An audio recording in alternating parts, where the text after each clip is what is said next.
अस्सलामुअलैकुम दोस्तों, स्वागत है एक बार फिर से आप सबका आपके अपने यूट्यूब चैनल स्काईटेक में।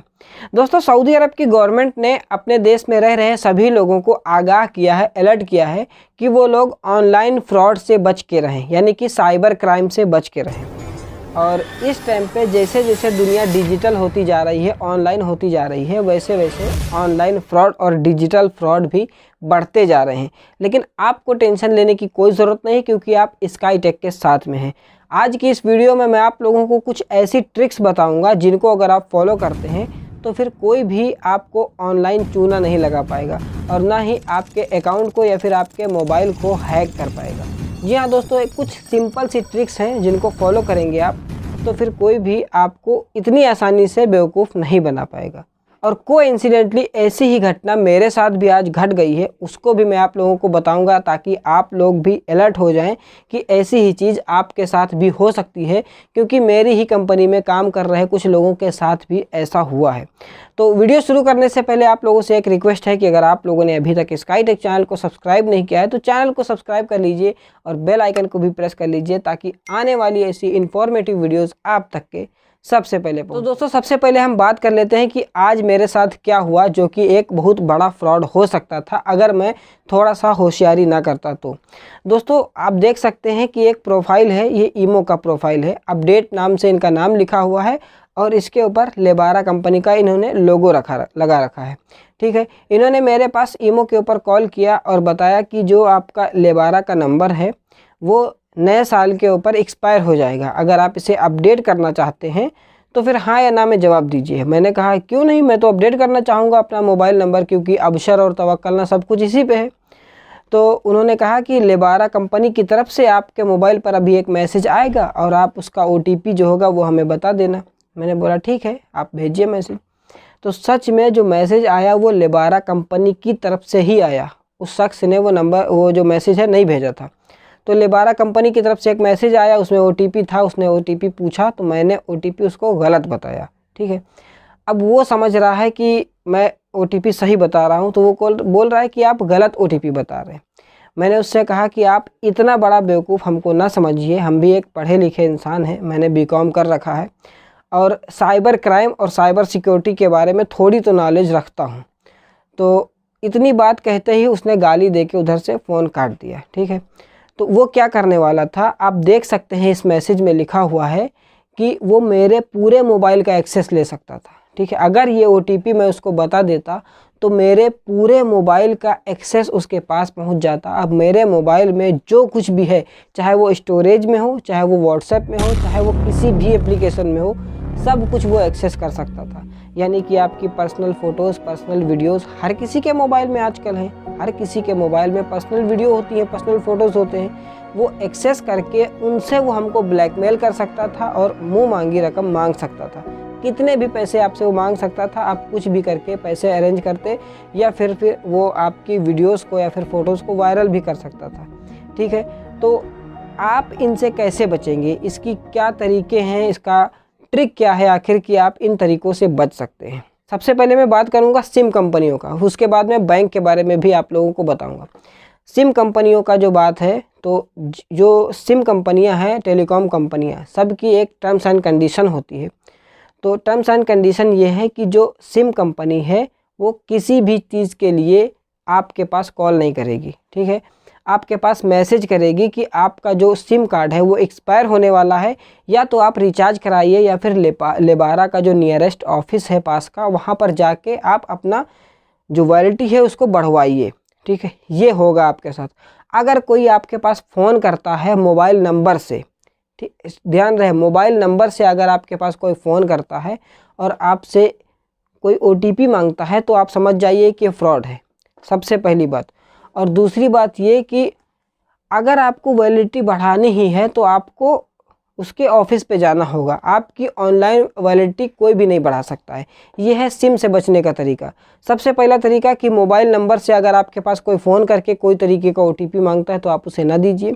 दूसरी बात कि जो कंपनी है टेलीकॉम कंपनी, वो आपके पास फ़ोन नहीं करेगी किसी भी तरीके का OTP मांगने के लिए, कभी भी फ़ोन नहीं करेगी। कोई भी टेलीकॉम कंपनी हो, चाहे जैन हो, STC हो, मोबाइल ही हो, कोई भी टेलीकॉम कंपनी हो आपके पास फ़ोन नहीं करेगी OTP मांगने के लिए। ये उनकी टर्म्स एंड कंडीशन के ख़िलाफ़ है, यानी कि उनके जो रूल्स हैं उनके ख़िलाफ़ है।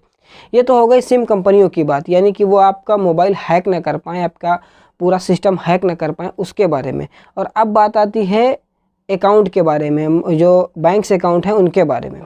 दोस्तों, बैंक्स अकाउंट के हैकिंग के बारे में क्या होता है कि लोग फ़ोन करके आपसे आपका इकामा नंबर, कार्ड नंबर या फिर OTP या फिर पिन कुछ मांगते हैं, ठीक है।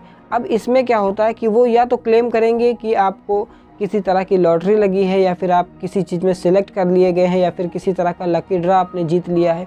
कोई भी चीज़ आपके साथ क्लेम कर सकते हैं, या फिर ऑनलाइन शॉपिंग में भी ऐसा हो सकता है। तो अब बैंक वाला जो एक क्राइम है, इससे कैसे बचना है? दोस्तों, ये जो बैंक्स होती हैं, जब आप इनमें अकाउंट खोलें, चाहे आप ऑनलाइन खोलें या फिर आप बैंक जाकर खोलें, उसके नीचे महीन महीन कुछ टर्म्स एंड कंडीशन लिखी होती हैं। उन्हीं में उनके रूल्स भी लिखे होते हैं। तो बैंक्स का जो रूल्स होते हैं, सभी बैंक्स के, चाहे वो इंडिया की बैंक हो चाहे वो सऊदी अरब की बैंक हो, सभी बैंक्स के एक रूल हैं कि बैंक कभी भी आपके पास कॉल नहीं करेगी। Banks will never call you, okay. Banks कभी भी आपके पास कॉल नहीं करेंगी किसी भी चीज़ के लिए। ये उनके रूल्स के ख़िलाफ़ है। पूरी दुनिया का ये नियम है कि कोई भी बैंक आपके पास कॉल नहीं करेगी, चाहे आपका ATM एक्सपायर होने वाला हो, चाहे आपका अकाउंट बंद होने वाला हो, कोई भी चीज़ हो, बैंक आपके पास कभी भी फ़ोन नहीं करेगी। अगर कोई फ़ोन आता है, कोई आपसे बोलता है कि वो आपकी बैंक से, यानी कि NCB से या फिर ANB से, किसी भी बैंक से फ़ोन कर रहा है, बात कर रहा है, तो फिर आप मान लीजिए कि ये फ्रॉड है, क्योंकि बैंक के रूल के ख़िलाफ़ है, वो आपके पास कभी फ़ोन नहीं करेगी। यह है पहला तरीका बैंक के जो फ्रॉड हैं उनसे बचने का। दूसरा तरीका ये है OTP को लेकर के। दोस्तों, जो OTP होता है, तो इसका सिंपल सा एक फंडा है। आप इतना बस ध्यान में रखना है आपको कि जब आपको किसी को पैसे देने हैं तो आपको OTP देना है।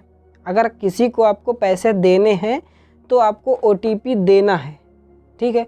अगर आपसे किसी को पैसे लेने हैं, किसी से आपको पैसे लेने हैं, तो आपको किसी भी OTP की ज़रूरत नहीं पड़ेगी।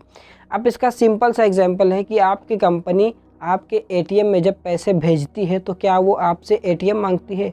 अगर कोई बोलता है कि आपकी लॉटरी लगी है या फिर आपने लकी ड्रा में पैसे जीते हैं, तो अगर उसको अकाउंट में पैसे ट्रांसफ़र करने हैं तो वो ऐसे ही ट्रांसफ़र कर देगा, उसको OTP की ज़रूरत नहीं पड़ेगी। जैसे कि आपकी कंपनी आपके अकाउंट में पैसे ट्रांसफ़र करती है तो OTP नहीं मांगती है, ठीक उसी तरह से कोई भी आपके अकाउंट में पैसे डाल सकता है बिना OTP के। अगर वो आपसे OTP मांग रहा है, मतलब आपसे वो पैसे मांग रहा है। अगर आपने OTP दिया, मतलब आपने उसको अपने अकाउंट का एक्सेस दे दिया, पैसे दे दिए, सब कुछ दे दिया। तो दूसरा तरीका ये है कि आपको कभी भी बैंक्स से आने वाला या फिर कोई भी तरीके से आने वाला OTP आपको शेयर नहीं करना है, सबसे पहली बात। दूसरी बात, आपको ये भी ध्यान में रख लेना है कि बैंक आपको कभी भी कॉल नहीं करेगी। मान लीजिए कि किसी ने आपके पास कॉल किया और बोल रहा है कि आपका ATM कार्ड एक्सपायर होने वाला है, आप अगर इसे एक्सटेंड करना चाहते हैं इसकी वैलिडिटी, तो फिर आप ये तरीका करिए।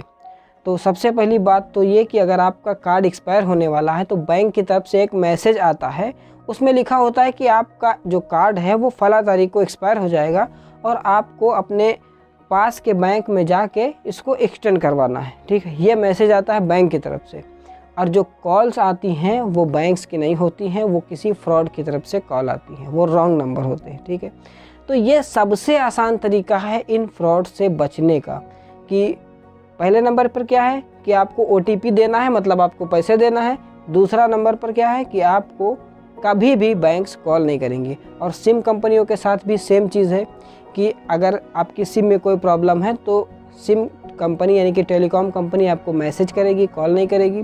दूसरी बात ये कि अगर कॉल करती भी है तो किसी भी तरीके की इन्फॉर्मेशन आपसे नहीं मांगेगी। यह है टेलीकॉम कंपनियों के साथ में। अगर आपको सिम की वैलिडिटी एक्सटेंड करने के लिए या फिर ATM कार्ड की वैलिडिटी एक्सटेंड करने के लिए या फिर किसी भी तरीके से कोई फ्रॉड करने की कोशिश करता है, तो बस आप ये ध्यान लीजिए कि आपको अपनी इन्फॉर्मेशन, चाहे वो इकामा नंबर हो या कुछ भी हो, शेयर नहीं करना है किसी के साथ भी। इस तरीके से आप आसानी से ऐसे फ्रॉड से बच सकते। और इसी के साथ मैं एक बोनस में अपडेट आप लोगों को दे देता हूं। दोस्तों, सऊदी अरब की जवाज़ात की तरफ से एक चीज़ क्लियर कर दी गई है। बताया गया है कि जो फाइनल एग्ज़िट वीज़ा है ये कैंसिल नहीं किया जा सकता है, ठीक है। अगर आपको एग्ज़िट नहीं जाना है तो फिर आप एग्ज़िट ना लगवाइए। अगर आपका एग्ज़िट लग गया है तो फिर 60 दिन के अंदर अंदर आपको सऊदी अरब छोड़ना ही होगा, ठीक है। इसीलिए इसमें यह भी बताया गया है कि एग्ज़िट लगवाने से पहले आप ये सोच लीजिए कि आपको जाना है या नहीं जाना है। अगर आपके इकामा की वैलिडिटी अभी 1 साल तक बाकी है और आपने एग्ज़िट लगवा लिया है तो फिर इकामा की वैलिडिटी मैटर नहीं करती है, आपको 60 दिन के अंदर अंदर सऊदी अरब से बाहर निकलना ही होगा, ठीक है। तो ये बात आप ध्यान में रखिएगा कि इकामा की वैलिडिटी आपकी बाकी है, आप सोच रहे हैं फाइनल एग्ज़िट लगवा लें और 2-3 महीना तक काम करके उसके बाद चले जाएंगे, तो ऐसा नहीं हो सकता है, ठीक है। उम्मीद करता हूँ आज की ये इन्फॉर्मेशन आप लोगों को पसंद आई होगी। अगर कोई आपके मन में सवाल है तो आप उसे कमेंट सेक्शन में पूछ सकते हैं। उम्मीद करता हूँ वीडियो इन्फॉर्मेटिव लगा होगा, और अगर वीडियो इन्फॉर्मेटिव लगा है तो वीडियो को लाइक कीजिए, चैनल को सब्सक्राइब कीजिए। मिलते हैं आपसे नेक्स्ट वीडियो में। अल्लाह हाफिज़, goodbye and take care.